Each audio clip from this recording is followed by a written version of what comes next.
Picture this. You wake up in the morning, make your coffee, check your phone. You have $1,000 in your bank account. You had $1,000 last month too. You haven't spent it, touched it, given it to anyone. But something is very different. That $1,000 can no longer buy the same things. Last year, with that $1,000, you could do a full week's worth of grocery shopping. Now you drive the same car to the same store, put the same products in your cart, and the register tells you, $1,050, please. Where did those $50 go? You didn't do anything. The money was sitting in your account. But slowly, without you noticing, someone kept stealing it. That thief's name is inflation. But I already know what inflation is. Prices go up. Yes, but that's just the surface. Today, I'm going to show you what's happening underneath. Throughout this video, you'll come to understand that inflation isn't just rising prices. It's actually a wealth transfer mechanism working silently in the background. And we'll see in real numbers how the wealth gap widens over time between those who understand this mechanism and those who don't. If you're ready, let's begin. In economics textbooks, the definition of inflation goes like this: a sustained rise in the general price level. Nice, academic, and unfortunately almost useless. Look, let me give you a different definition. Real definition. Inflation is the erosion of money's purchasing power over time. It means every dollar you earn buys a little less each year. So inflation isn't a price issue, it's a money issue. Prices aren't really going up, the value of your money is going down. Think about it this way. In 1950, $1 was truly worth $1. Today, the purchasing power of that 1950 dollar is equivalent to about $13. So if someone had given you $1 in 1950 and you kept it until today, you'd notice only one thing: you can barely buy anything with it. Cumulative inflation in the US from 1950 to 2024, over 1,200%. Source, US Bureau of Labor Statistics. Now, you might be thinking, okay, but that's a 70-year span. How much am I actually losing this year? Great question. Let's look at the numbers. In 2022, inflation in the US surged to 8%. That means every $100 sitting idle in your account that year was worth only about $92 by year's end. $8 gone, evaporated. You didn't work, didn't spend, but you lost. In 2023 and 2024, inflation slowed somewhat, settling into the 3 to 4% range. But hold on, this isn't good news. It means the thief is working more slowly now, but still working. The Fed's inflation target is 2%. This means we've accepted the erosion of money's value by 2% every year as normal. 2% seems harmless, right? But let's ask the math. There's a very simple but very powerful formula in finance, the rule of 72. This rule tells you divide any rate into 72 and you'll find how many years it takes for something growing or shrinking at that rate to double or halve. For example, how many years does it take money to double in an investment earning 7%? 72 divided by 7 equals roughly 10 years. Great. Now let's flip it. At 3% inflation, how many years does it take purchasing power to fall by half? Calculation. 72 divided by 3 equals 24 years. So with 3% annual inflation for 24 years, a $100,000 nest egg today will only be able to buy what $50,000 buys today. And notice, this number is for money just sitting in an account. No interest, no growth, just sitting there. Are you preparing for retirement? Let's say you're 35 and planning to retire at 65. You have 30 years ahead. If inflation averages 3% over those 30 years, how much will today's $1 cost then? Calculation. Formula: 1 times 1.03 to the 30th equals approximately $2.43. In other words, what costs $1 today will cost $2.43 in 30 years. Or reversed, a $100,000 savings today will have the purchasing power of only about $41,000 in 30 years. You saved $500,000 for retirement and left it all in the bank. In 30 years, the purchasing power of that $500,000 will have dropped to roughly $205,000, about $295,000 evaporated.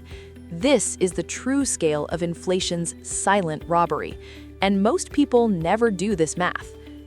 So why doesn't anyone notice? Because inflation isn't sudden, it's gradual. Drop a frog in boiling water and it jumps out, but heat the water slowly, well, they always use that metaphor, but it's true. The brain raises alarms for sudden changes. It goes numb to gradual ones. That's exactly why inflation is so dangerous. It robs you while you sleep. Last year, your coffee was $3. This year, it's $3.18. 18 cents. Who notices? But that 18 cents is a 6% increase. And this increase isn't just happening to your coffee, it's happening everywhere in your life at the same time. Official inflation versus real inflation. Now, let me tell you something a little frustrating, but something you need to know. The CPI, Consumer Price Index that the government reports, may not be your real inflation. CPI is calculated using a broad basket that tracks prices of roughly 80,000 different goods and services. It includes rent, gasoline, hamburgers, and televisions. But this basket represents the average American, not the average you. Think about it. Don't drive a car, gas prices don't affect you much. A renter, rent inflation is rising far faster than the official CPI. Have kids? Education and healthcare costs are rising at twice the CPI rate. So your personal inflation rate can be very different from what the central bank reports, and it's usually higher. Here's what most people don't realize. Inflation in certain categories runs far above general inflation. Knowing this is critical to understanding how much you're actually losing. College tuition costs, approximately 180% increase over the past 20 years. Source: College Board. Health insurance premiums, approximately 54% increase over the past 10 years. Source: KFF Health Insurance Survey. Home prices, S&P Case-Shiller, approximately 300% increase since 2000. Child care center costs, an average annual increase of 7%, twice the general CPI.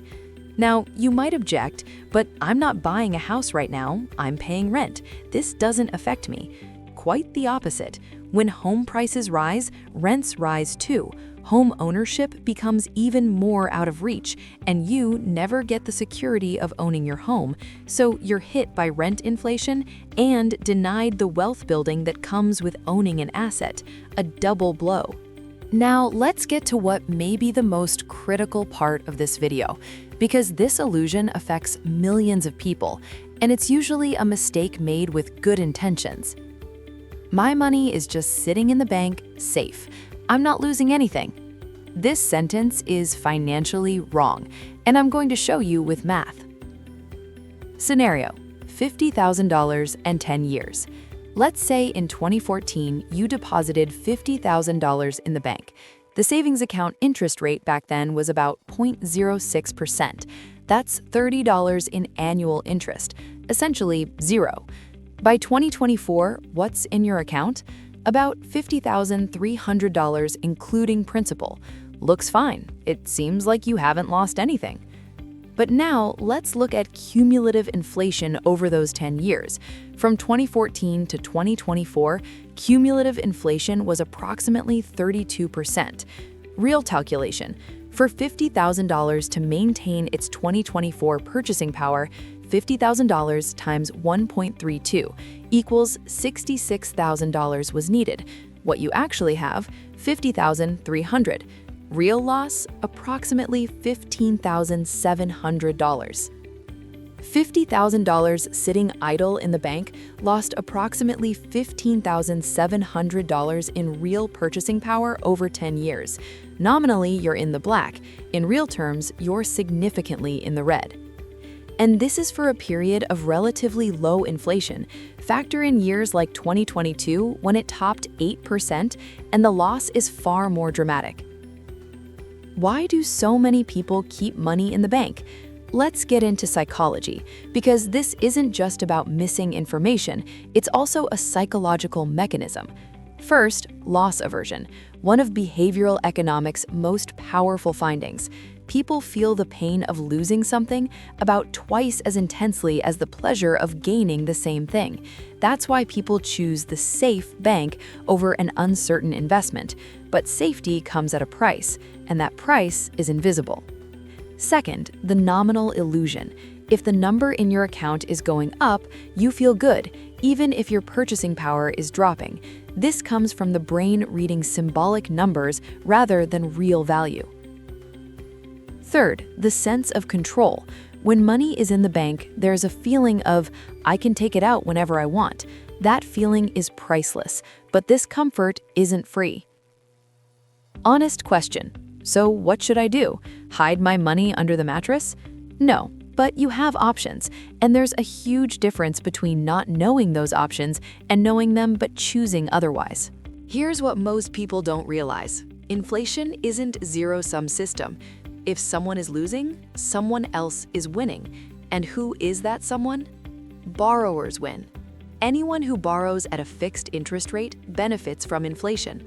Why? Because you borrowed $300,000 today. The real value of that debt, its weight in terms of actual purchasing power, decreases every year with inflation. You borrowed $300,000 10 years ago, and you're paying a fixed $1,500 a month. Back then, that payment was heavy because $1,500 bought a lot.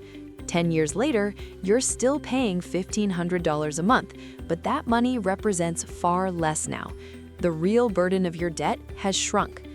30-year fixed-rate mortgage. If inflation runs at 3%, the real value of the debt can erode by roughly 60% over 30 years. That's why the phrase, debt is bad, isn't always true. Debt taken under the right conditions can actually be a hedge against inflation. Asset owners win. Stocks, real estate, gold, these assets appreciate alongside inflation. Why? Because these assets are priced in dollars. When the dollar loses value, prices of dollar-denominated assets go up. Think of a house. Someone who bought a house for $250,000 in 2015 is now selling it for $450,000. You might think they made $200,000, but once you factor in inflation, the real gain is much smaller. Still, compared to someone who kept cash in the bank, the asset owner was far better protected. Governments win. This is perhaps the least discussed topic. The U.S. federal government operates with over $30 trillion in debt. Inflation reduces the real value of that debt. That's why mild inflation is in the interest of heavily indebted governments. I'm not making a conspiracy theory here. This is a mechanism economists openly acknowledge. Bringing inflation to zero is both practically difficult and not in the government's interest. Bottom line, inflation is not a natural disaster. Someone loses, someone wins. Which side you're on depends largely on what you do. All right, we've diagnosed the disease. Now let's look at the treatments. And let me say up front, these steps are not for the wealthy. Anyone at any income level can apply them, but awareness comes first. Step 1, calculate your real return. When evaluating any financial instrument, ask yourself, what am I actually earning after inflation? This is called real return. The formula is simple. Real return equals nominal return minus inflation rate. Example, savings account pays 5% and inflation is 3.5%. Your real return is 1.5%. Good. But if savings account pays 0.5% and inflation is 3.5%, your real return is -3%. You're losing money. As of 2024, some high-yield savings accounts are offering around 4.5 to 5% interest. This is a meaningful starting point in fighting inflation. Step 2, high-yield savings accounts and money market accounts. Traditional big bank accounts pay virtually no interest, but online banks and credit unions offer much higher rates. Ally Bank, Marcus by Goldman Sachs, SoFi, Discover, these are easy-to-research options.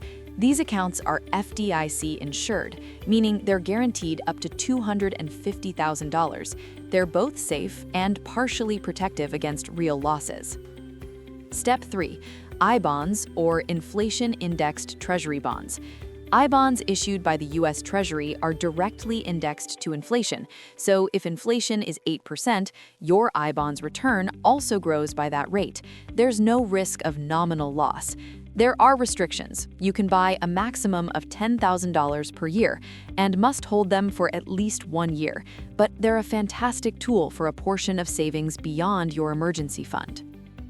Step 4. Stock market index funds. Over the long term, equities have historically returned far above inflation. The S&P 500 index has averaged roughly 10% annual returns since 1928. After stripping out inflation, the real return is approximately 7%. Someone who invested $10,000 in an S&P 500 index fund in 1990 would have approximately $215,000 to $220,000 in 2024, with dividends reinvested. Source: Macro Trends. Picking individual stocks takes expertise and carries risk, but low-cost index funds like Vanguard VOO or Fidelity FXAIX are remarkably effective with minimal knowledge, low fees, and a long-term horizon. Step 5. Invest early in tangible assets. Tangible assets like real estate, land, and gold directly reflect the decline in money's value. If possible, owning a home both protects against rent inflation and builds wealth. Gold works as a long-term wealth preservation tool, but is highly volatile in the short term. Think of it as a small portion of a diversified portfolio. Step 6. Grow your income above inflation. This is the most overlooked step. Investment strategy matters, but so does this. The growth rate of your income must exceed inflation. This could mean salary raises. Negotiate for increases above inflation every year. It could mean additional income streams. It could mean skill development. If your income is frozen while inflation rises, the overall picture will keep deteriorating regardless of your investment strategy. The psychology of money. Why is taking action so hard? Knowledge isn't enough. I know that, because if knowledge were enough, every smoker would be eating healthy today. The biggest obstacle in fighting inflation isn't ignorance, it's procrastination, and there's a psychological foundation to that procrastination. Neuroscience research shows this. When people think about themselves 30 years from now, the brain shows similar neural activation to when they think about a stranger. In other words, your brain doesn't truly see your future self as you. That's why saving for retirement feels abstract, but taking a vacation this month or buying those shoes feels very concrete. Solution? Automate it. Don't rely on human willpower. Set up automatic contributions to your 401k or IRA from your paycheck. Out of sight, out of mind, and your investments keep growing. You might be thinking, I don't have $200 a month to invest. I understand, but do you have $50, $25? A $50 monthly investment over 30 years at a 7% real return reaches approximately $58,000 with compound growth. Starting matters more than the amount. A perfect plan started today is always better than a perfect plan never started. A small but consistent step is far more valuable than a big step that keeps getting delayed. Take a moment to reflect on what we've talked about today. Keeping your money in the bank isn't safe. You're losing in real terms. Even at 2% government inflation, purchasing power drops by half in 30 years. There are winners from inflation: borrowers, asset owners, governments. The losers are typically those who leave their savings idle. And here's the most important part. This is not fate. This is a choice. You chose to watch this video, so lack of knowledge is no longer an excuse. Now I'm asking you just one thing. The one thing to do today. How much money is in your bank right now? Research how it's protected against inflation. Open a high-yield account, or look into I-bonds, or simply sign up for an index fund account. One step, today. Inflation doesn't wait. It erodes a little more every day, but you can prepare a little more every day too. Your most powerful weapon against the silent thief is knowledge and action, and today you have both. If you found this video useful, send it to someone who needs to know this, because inflation is everyone's problem, but not everyone knows it. See you in the next video.